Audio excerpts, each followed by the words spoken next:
Okay everybody, this is Ross. In today's video, I want to talk about the potatoes that we just planted. We planted about 90. We have about a 4-foot wide by 10-foot long bed, and I was able to do 6 rows of potatoes at an 8-inch spacing.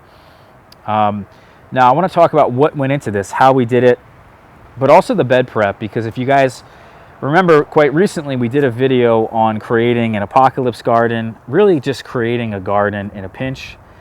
How would you do that if you really didn't have any time to bed prep, as a lot of us would normally do? Is we probably would maybe even dig up a lot of the grass. We would get ourselves maybe chickens or animals to help this process along. We would really prepare the beds starting in the fall or even in the winter time to then have them ready by the spring. But the spring rolled around and the coronavirus hit, and now the economy in the United States isn't looking all that great. So to hedge and just as a precaution against potential inflation and potentially even a depression, I thought it'd be a really great idea to grow a lot of food here. We were going to grow a lot of it at the community garden, but I said, you know what? There's more security here. And then we just set up all these gardens and we did a video. It was nice, short and sweet. And how we did that was really, really simple, of just getting this roll of paper here. You can get at Home Depot. It's a thin layer of paper, similar to cardboard. You roll this out, and then on top of that, we throw our soil on, and that's what the potatoes are going to grow in, is the top layer of soil here. There's about 1 inch of compost that we put down, and that's so the potatoes can really move freely. We need a really well draining, but also a free soil with a lot of air in it. You know, that's really broken up well, and a lot of people will till and get themselves these mounds and create all kinds of things, and there's many different ways to do this because you want to end up hilling these potatoes as well.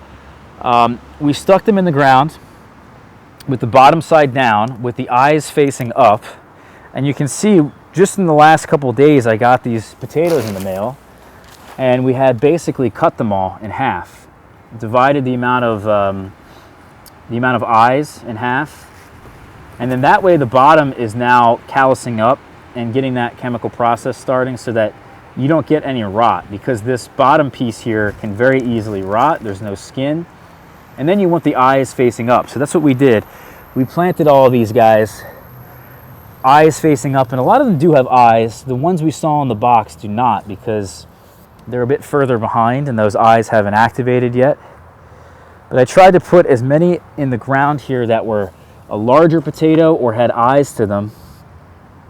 And then very simply what we're going to do now is just cover this whole bed with straw. And I'm going to put down quite a bit of this. I want to show you guys right now just how much we're going to put down, because this is really the key to the whole thing, right? We have ourselves a pretty loose soil on this top layer because of this compost. Now the potatoes are going to grow in that. They're going to also root into the bottom layer. The cardboard is going to kill a lot of that grass, a lot of the weeds underneath. And then all we have to do now is smother these plants to keep the soil cooler, but also to keep the light off of these potatoes. That's all we have to do, is cover these potatoes with the straw. And then what's going to happen is they're going to grow through this. Well, eventually we'll grow through this, and then we're going to hill them, in a sense, by covering them once again with straw, another layer of straw. And then once we do that, we're done, and the potatoes, sometime in July, or even I think maybe even June, these potatoes will be done. So that's really, really it. It's so simple, guys. There shouldn't be too many questions with this, but if you have any, post them down below. In my mind, this is probably the quickest and easiest way you can start a potato bed. It really did take me no time at all. This is going to be a row here of also straw, and then this is going to begin the next set of gardens where we're going to grow corn and melons, zucchini, and then in this raised bed is going to be the peppers, the eggplants, the tomatoes, the sugar canes over there, and then all of our cool living stuff that likes the cooler weathers over here. Even the potatoes, guys, like that cooler weather, cooler soil temperature. So that's another big reason to have this straw. You can't have enough. Thank you guys for watching this one. We'll talk to everybody soon, all right? And check us out on our blog, Fig Boss. Check us out on Facebook and Instagram. We'll see everybody soon. See you for tomorrow's video.